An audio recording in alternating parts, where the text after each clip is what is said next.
ਵਾਹਿਗੁਰੂ ਜੀ ਕਾ ਖਾਲਸਾ ਵਾਹਿਗੁਰੂ ਜੀ ਕੀ ਫਤਿਹ। ਅੱਜ ਆਪ ਸੰਗਤਾਂ ਦੇ ਨਾਲ ਦਾਸ ਸੰਤ ਬਾਬਾ ਠਾਕੁਰ ਸਿੰਘ ਜੀ ਖਾਲਸਾ ਭਿੰਡਰਾਂਵਾਲੇ ਮਹਾਂਪੁਰਖਾਂ ਦਾ ਜੀਵਨ ਸਾਂਝਾ ਕਰੇਗਾ।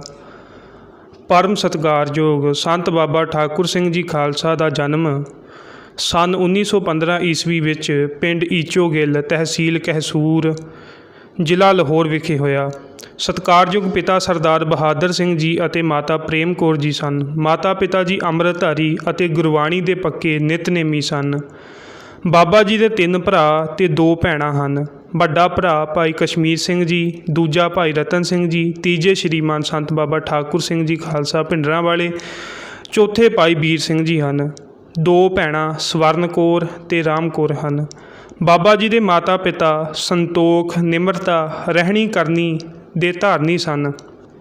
ਪਿਤਾ ਜੀ ਨੇ ਖੇਤੀ ਦੀ ਕਿਰਤ ਕਰਦਿਆਂ ਜ਼ਿੰਦਗੀ ਭਰ ਝੂਠ ਨਹੀਂ ਸੀ ਬੋਲਿਆ। ਗੁਰਦੁਆਰਾ ਸੁਧਾਰ ਲਹਿਰ ਵਿੱਚ ਪੰਥ ਵੱਲੋਂ ਹਰ ਲੱਗੇ ਮੋਰਚਿਆਂ ਵਿੱਚ ਜਾਣਾ, ਜੇਲਾਂ ਕੱਟਣੀਆਂ, ਜੁਰਮਾਨੇ ਭਰਨੇ।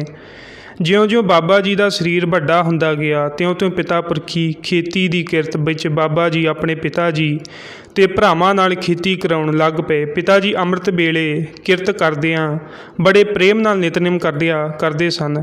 ਮਾਤਾ ਪਿਤਾ ਜੀ ਨੂੰ ਸ੍ਰੀ ਗੁਰੂ ਗ੍ਰੰਥ ਸਾਹਿਬ ਜੀ 'ਤੇ ਬਹੁਤ ਨਿਸ਼ਚਾ ਸੀ। ਬਾਲਕ ਰੂਪ ਬਾਬਾ ਜੀ ਨੇ ਪਿਤਾ ਪਾਸੋਂ ਨਿਤਨੇਮ ਸੁਣਦਿਆਂ ਹੀ ਸ੍ਰੀ ਜਪਜੀ ਸਾਹਿਬ ਦੀ ਬਾਣੀ ਦਾ ਪਾਠ ਕੰਠ ਕਰ ਲਿਆ ਸੀ। ਬਾਬਾ ਜੀ ਦਾ ਨਾਨਕਾ ਪਿੰਡ ਮਾੜੀ, ਜ਼ਿਲ੍ਹਾ ਸਿਆਲਕੋਟ, ਪਾਕਿਸਤਾਨ ਸੀ। ਆਪ ਜੀ ਦੇ ਮਾਮੇ ਸਰਦਾਰ ਲਾਭ ਸਿੰਘ ਜੀ ਤੇ ਸਰਦਾਰ ਉਜਾਗਰ ਸਿੰਘ ਜੀ ਸਨ।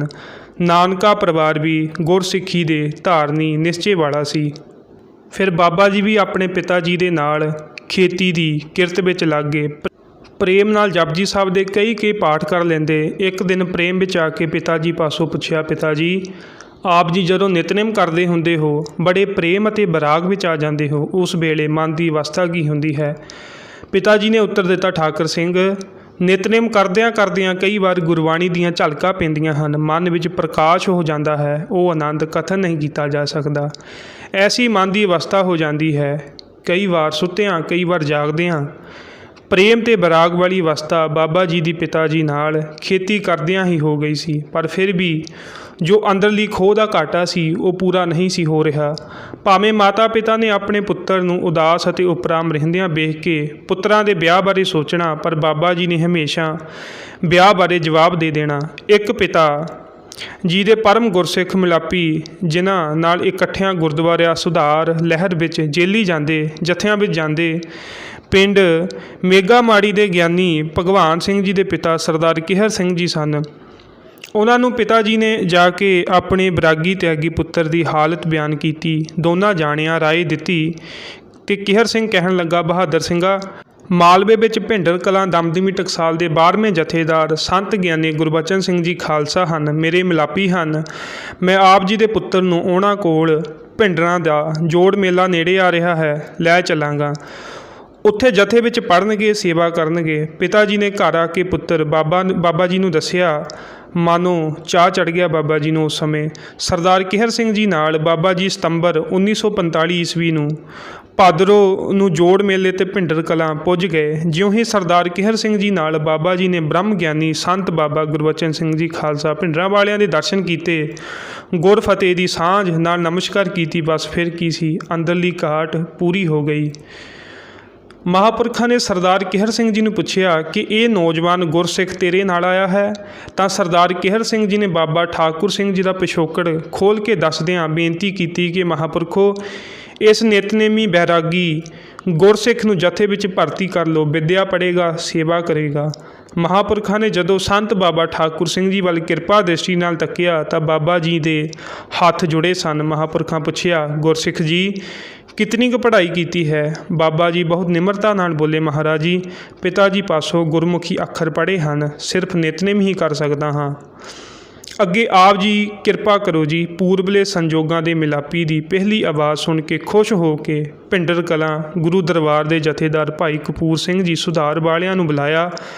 ਜਥੇਦਾਰ ਜੀ ਨੇ ਆ ਕੇ ਬੇਨਤੀ ਕੀਤੀ, ਮਹਾਂਪੁਰਖੋ ਕੀ ਹੁਕਮ ਹੈ? ਸੰਤ ਜੀ ਕਹਿਣ ਲੱਗੇ, ਭਾਈ ਕਪੂਰ ਸਿੰਘ ਜੀ, ਆ ਸਿੰਘ ਬੜੀ ਦੂਰ ਤੋਂ ਚਿਰ ਬਾਅਦ ਜਥੇ ਵਿੱਚ ਪੜ੍ਹਨ ਆਇਆ ਹੈ, ਇਹਦੀ ਸੰਥਿਆ ਆਪ ਕਰਾਈ। ਪਾਠ ਦੀ ਸੰਥਿਆ ਹੋਣ ਤੋਂ ਬਾਅਦ ਜਥੇ ਵਿੱਚ ਲੈ ਜਾਵਾਂਗੇ। ਸਤਿਪੁਰਖਾਂ ਦੀ ਆਗਿਆ ਅਨੁਸਾਰ 2 ਸਾਲ ਭਿੰਡਰੀ ਪਾਠ ਕੀਤਾ, ਸੇਵਾ ਕੀਤੀ। 2 ਸਾਲ ਸੇਵਾ ਸਿਮਰਨ ਆਗਿਆ ਪਾਲਣ ਦੀ ਪਰਖ ਵਿੱਚ ਪੂਰੇ ਉਤਰੇ। ਸੇਵਕ ਨੂੰ ਵੇਖ ਕੇ ਮਹਾਂਪੁਰਖਾਂ ਦੀ ਆਗਿਆ ਅਨੁਸਾਰ ਜਥੇ ਵਿੱਚ ਭਰਤੀ ਕਰ ਲਿਆ ਗਿਆ। ਪਾਠ ਦੀ ਹੋਰ ਸੁਧਾਈ, ਲੰਗਰ ਦੀ ਸੇਵਾ, ਦਰਬਾਰ ਦੀ ਸੇਵਾ। ਸੇਵਕ ਨੂੰ ਪੂਰਾ 12 ਬੰਨੀ ਦਾ ਸ਼ੁੱਧ ਸੋਨਾ ਬਣਾਉਣ ਵਾਸਤੇ ਪਰਖ ਸ਼ੁਰੂ ਹੋ ਗਈ। ਮਨ ਉਪਰਾਮ ਬਹੁਤ ਉਦਾਸ ਰਹਿਣ ਲੱਗ ਪਿਆ। ਇੱਕ ਦਿਨ ਐਸਾ ਆਇਆ, ਮਨ ਨੂੰ ਸਮਝਾਇਆ, ਮਨਾ ਕਈ ਸਿੰਘ ਸੇਵਾ ਤੋਂ ਵੀ ਈਰਖਾ ਕਰਦੇ ਹਨ, ਕੀ ਲੈਣਾ ਹੈ, ਪਿੰਡ ਮਾਤਾ ਪਿਤਾ ਦੀ ਸੇਵਾ ਕਰਾਂਗੇ, ਨਿਤਨੇਮ ਕਰੀ ਚੱਲਾਂਗਾ। ਤੇ ਉਸ ਸਮੇਂ ਜਥਾ ਪਿੰਡ ਤੁਗਲ ਵਿਖੇ ਸੀ। ਗਰਮੀ ਦੀ ਰੁੱਤ ਸੀ। ਦੁਪਹਿਰੇ ਲੰਗਰ ਦੀ ਸੇਵਾ ਤੋਂ ਵਿਹਲਾ ਹੋ ਕੇ ਮਨ ਵਿੱਚ ਬਹੁਤ ਉਪਰਾਮਤਾ ਸੀ। ਬਾਹਰ ਨਹਿਰ ਕਿਨਾਰੇ ਲਾਗੇ ਕਿੱਕਰ ਦੀ ਛਾਂ ਸੀ। ਲੰਮੇ ਪੈ ਗਏ, ਨੀਂਦ ਆ ਗਈ ਤੇ ਸੁਪਨੇ ਵਿੱਚ ਇੱਕ ਸਿੰਘ ਨੇ ਦਰਸ਼ਨ ਦਿੱਤੇ। ਕਹਿਣ ਲੱਗਾ, ਪ੍ਰੇਮੀਆਂ, ਤੂੰ ਉਦਾਸ ਕਿਉਂ ਹੋ ਗਿਆ ਹੈ?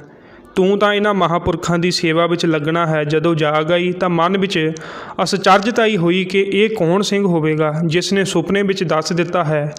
ਮਨ ਨੂੰ ਫਿਰ ਕੁਝ ਧੀਰਜ ਆਈ। ਅਜੇ 3-4 ਦਿਨ ਲੰਘੇ। ਸੰਤਾਂ ਦਾ ਗੜਬਈ ਭਾਈ ਕਰਮ ਸਿੰਘ ਕਿਸੇ ਗੱਲੋਂ ਸੰਤਾਂ ਨਾਲ ਨਾਰਾਜ਼ ਹੋ ਕੇ ਜਥਾ ਛੱਡ ਕੇ ਤੁਰ ਗਿਆ। ਸੰਤਾਂ ਨੇ ਸਾਰੇ ਜਥੇ ਦੇ ਸਿੰਘਾਂ ਨੂੰ ਇਕੱਠੇ ਕੀਤਾ ਤੇ ਕਹਿਣ ਲੱਗੇ, ਸਿੰਘੋ, ਕਰਮ ਸਿੰਘ ਗੁੱਸੇ ਹੋ ਕੇ ਤੁਰ ਗਿਆ ਹੈ। ਇੱਕ ਸੇਵਾਦਾਰ ਸਿੰਘ ਦੀ ਲੋੜ ਹੈ। ਜਥੇ ਦੇ ਸਿੰਘ ਸੁਣ ਕੇ ਇੱਕ ਰਤਨ ਸਿੰਘ ਉੱਚੀ ਤਲਵੰਡੀ ਦਾ, ਦੂਜਾ ਸੁਰਜੀਤ ਸਿੰਘ ਸੇਵਾ ਕਰਨ ਨੂੰ ਤਿਆਰ ਹੋ ਗਏ। ਮਹਾਂਪੁਰਖ ਕਹਿਣ ਲੱਗੇ, ਪ੍ਰੇਮੀਓ, ਇਹ ਸੇਵਾ ਔਖੀ ਹੈ, ਤੁਸੀਂ ਸੇਵਾ ਨਿਭਾ ਨਹੀਂ ਸਕਣੀ। ਇਹ ਕਹਿੰਦੇ ਹੀ ਬਾਬਾ ਜੀ ਵੱਲ ਵੇਖਿਆ ਤੇ ਕਹਿਣ ਲੱਗੇ, ਭਾਈ ਠਾਕੁਰ ਸਿੰਘ ਜੀ, ਤੂੰ ਇਹ ਸੇਵਾ ਕਰ ਸਕਦਾ ਹੈ? ਬਾਬਾ ਜੀ ਇੱਕਦਮ ਉੱਠ ਕੇ ਖਲੋ ਗਏ ਤੇ ਹੱਥ ਜੋੜ ਕੇ 7 ਬਚਨ ਕਹਿ ਕੇ ਮਹਾਂਪੁਰਖਾਂ ਦੀ ਹਜ਼ੂਰੀ ਸੇਵਾ ਵਿੱਚ ਜੁੜ ਗਏ। ਮਨ ਵਿੱਚ ਚਾਅ ਚੜ੍ਹ ਗਿਆ ਸੇਵਾ ਵਿੱਚ ਲੱਗਣ ਦਾ। ਤੇ ਦੂਜੇ ਪਾਸੇ ਮਹਾਂਪੁਰਖਾਂ ਨੇ ਸੇਵਾ ਕਰਦਿਆਂ ਸੇਵਕ ਦੀ 1 ਸਾਲ ਉਹ ਪਰਖ ਕੀਤੀ ਜੋ ਕਲਮ ਲਿਖ ਨਹੀਂ ਸਕਦੀ ਤੇ ਜ਼ਬਾਨ ਬੋਲ ਨਹੀਂ ਸਕਦੀ। ਕਰੜੇ ਤੋਂ ਕਰੜਾ ਬੋਲ ਬੋਲ ਕੇ ਇਮਤਿਹਾਨ ਲਿਆ। ਇੱਕ ਦਿਨ ਐਸਾ ਆ ਗਿਆ, ਕਹਿਣ ਲੱਗੇ, ਤੂੰ ਜਥੇ ਤੋਂ ਤੁਰਿਆ ਨਹੀਂ, ਜਾਂ ਚਲਾ ਜਾ, ਦਫਾ ਹੋ ਜਾ, ਸਾਨੂੰ ਤੇਰੀ ਕੋਈ ਲੋੜ ਨਹੀਂ। ਪਰ ਸੇਵਕ, ਬਾਬਾ ਜੀ, ਮੁਰਦਾ ਹੋਏ ਮਰੀਦ ਨਾ ਗੱਲੀ ਹੋ ਬਣਾ। ਭਾਈ ਗੁਰਦਾਸ ਜੀ ਦੀ ਜਿਵੇਂ ਤੀਜੀ ਵਾਰ ਵਿੱਚ ਫਰਮਾਨ ਹੈ, ਬਣ ਚੁੱਕੇ ਸਨ। ਜਵਾਨ ਚੁੱਪ ਸੀ। ਪਰਖ ਪੂਰੀ ਹੋ ਗਈ। ਮਹਾਂਪੁਰਖਾਂ ਸੇਵਕ ਨੂੰ ਉਸ ਮਾਲਾ ਵਿੱਚ ਪਰੋ ਲਿਆ ਜਿਸ ਮਾਲਾ ਵਿੱਚ ਆਪ ਸਨ। ਰਾਤ ਦਿਨ ਸੇਵਾ ਵਿੱਚ ਬਤੀਤ ਹੋਣ ਲੱਗ ਪਿਆ। ਇੱਕ ਦਿਨ ਇਕੱਠੇ ਬੈਠੇ ਮਹਾਂਪੁਰਖਾਂ ਕੋਲ ਬੇਨਤੀ ਕੀਤੀ ਕਿ ਕਰਮ ਸਿੰਘ ਆ ਗਿਆ ਹੈ। ਦਾਸ ਦੇ ਮਾਤਾ ਪਿਤਾ ਬਹੁਤ ਬਿਰਧ ਤੇ ਬਿਮਾਰ ਹਨ। ਮਹੀਨਾ 2 ਮਹੀਨਾ ਸੇਵਾ ਕਰਾਵਾਂ, ਜਦੋਂ ਠੀਕ ਹੋ ਗਏ ਆ ਜਾਵਾਂਗਾ। ਅੱਗੋਂ ਸੰਤਾਂ ਨੇ ਉੱਤਰ ਦਿੱਤਾ, ਭਾਈ ਠਾਕੁਰ ਸਿੰਘ, ਤੂੰ ਸੇਵਾ ਕਰੀ ਚੱਲ, ਤੇਰੇ ਮਾਤਾ ਪਿਤਾ ਦੀ ਜ਼ਿੰਮੇਵਾਰੀ ਗੁਰੂ ਦੀ ਹੈ, ਫਿਕਰ ਨਾ ਕਰ। ਕੁਝ ਸਾਲਾਂ ਬਾਅਦ ਘਰੋਂ ਚਿੱਠੀ ਆ ਗਈ ਕਿ ਭਾਈ ਠਾਕੁਰ ਸਿੰਘ ਜੀ ਮਾਤਾ ਪਿਤਾ ਚੜ੍ਹਾਈ ਕਰ ਗਏ ਹਨ। ਸੰਤ ਜੀ ਸੁਣ ਕੇ ਕਹਿਣ ਲੱਗੇ, ਠਾਕੁਰ ਸਿੰਘ, ਜਾ ਸਹਿਜ ਪਾਠ ਕਰਕੇ ਭੋਗ ਪਾ ਦੇ। ਪਿਤਾ ਜੀ ਦੀ ਉਮਰ 70 ਸਾਲ ਦੀ ਸੀ। ਜਾਣਾ ਸਾਰਿਆਂ ਨੇ ਹੈ, ਤੇਰੇ ਮਾਤਾ ਪਿਤਾ ਜਨਮ ਸਫਲਾ ਕਰ ਗਏ ਹਨ।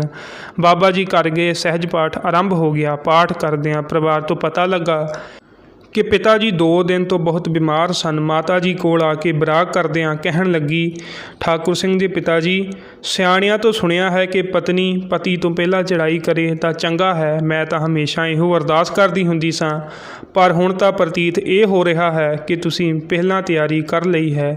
ਨਾਲੇ ਰੋ ਰਹੀ ਹੈ ਅਤੇ ਨਾਲੇ 2-4 ਇਹ ਗੱਲ ਕਹੀ ਗਈ।